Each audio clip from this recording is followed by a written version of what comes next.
बधवा लाई नदी सुना मोरे राजा, बधवा लाई नदी सुना मोरे राजा, बधवा लाई नदी सुना मोरे राजा। कहाँ से आई ननदी, कहाँ से आया सोठे, कहाँ से आया जीरा, कहाँ से आई ननदी सुना मोरे राजा, कहाँ से आई ननदी सुना मोरे राजा।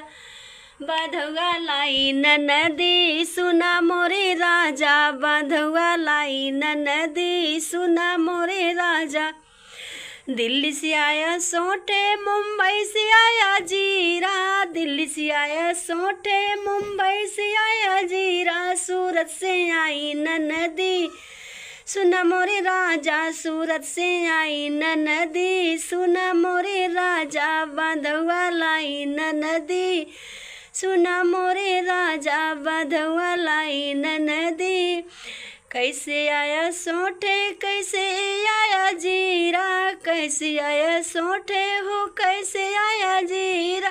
कैसे आई नदी सुना मोरे राजा हो, कैसे आई नदी सुना मोरे राजा। बधवा लाई नदी सुना मोरे राजा, बधवा लाई नदी सुना मोरे राजा। यक्के से आया सोठे, टांगे से आया जीरा, यक्के से आया सोठे, टांगे से आया जीरा। मोटर से आई नदी सुना मोरे राजा, मोटर से आई नदी सुना मोरे राजा। बधवा लाई नदी सुना मोरे राजा, बधवा लाई नदी।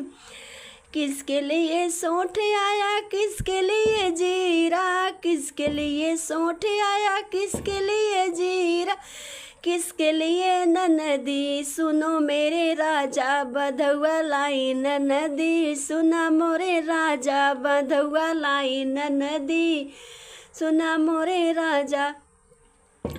जच्चा के लिए सोठ आया, बच्चे के लिए जीरा, जच्चा के लिए सोठ आया, बच्चा के लिए जीरा। सजन के लिए नदी सुना मोरे राजा, सजन के लिए नदी सुना मोरे राजा। बधवा लाई नदी सुना मोरे राजा, बधवा लाई नदी सुना मोरे राजा, बधवा लाई नदी।